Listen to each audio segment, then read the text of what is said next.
ആദ്യ ദിനത്തെ തെരഞ്ഞെടുപ്പ് പര്യടനത്തിന് ശേഷം തോമസ് ചാഴികാടൻ ഇന്ന് നാമനിർദ്ദേശ പത്രിക സമർപ്പിക്കും. ആദ്യ ദിനത്തെ വാഹന പര്യടനത്തിന്റെ ആവേശത്തിൽ തോമസ് ചാഴികാടൻ നാമനിർദ്ദേശ പത്രിക സമർപ്പിക്കുക രാവിലെ 10:30 ജില്ലാ കളക്ടർ മുൻപാകെ. ഇന്നലെ പാലാ മണ്ഡലത്തിൽ ആവേശകരമായ സ്വീകരണമാണ് ചാഴികാടന് ലഭിച്ചത്. ഇന്നലെ രാവിലെ പാലാ മണ്ഡലത്തിലെ കടനാട്ടിൽ നിന്നും ആരംഭിച്ച പര്യടനം രാത്രി വൈകി പൈകയിലാണ് സമാപിച്ചത്. ഓരോ കേന്ദ്രങ്ങളിലും ആവേശകരമായ സ്വീകരണമാണ് ചാഴികാടന് ലഭിച്ചത്. ഇതിനു പിന്നാലെയാണ് ഇന്ന് പത്രിക സമർപ്പിക്കുന്നത്.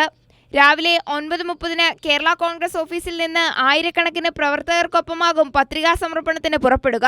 വരണാധികാരിയായ ജില്ലാ കളക്ടർ മുൻപാകെയാണ് പത്രിക സമർപ്പിക്കുന്നത്. വലിയ ആവേശത്തിലാണ് ജനങ്ങൾ. തീർച്ചയായും അതെനിക്ക് വലിയ ആത്മവിശ്വാസവും നൽകുന്നുണ്ട്. കഴിഞ്ഞ ഒരു മാസത്തിലേറെ കാലമായി ഞാൻ ജനങ്ങളോടൊപ്പം ഈ തെരഞ്ഞെടുപ്പുമായി ബന്ധപ്പെട്ട പ്രവർത്തനങ്ങൾക്ക് ഉണ്ടായിരുന്നു. അവരെ വലിയ പിന്തുണയും പ്രോത്സാഹനവുമാണ് നൽകുന്നത്. ആയിരങ്ങൾ പങ്കെടുക്കുന്ന റോഡ് ഷോയോടെയാണ് പത്രികാ സമർപ്പണം. KK റോഡ് വഴിയാണ് റോഡ് ഷോ ക്രമീകരിച്ചിട്ടുള്ളത്. ഇടതുമുന്നണി ഘടകകക്ഷി നേതാക്കളും സ്ഥാനാർത്ഥിക്കൊപ്പം അണിനിരക്കും. കൈരളി ന്യൂസ്, കോട്ടയം.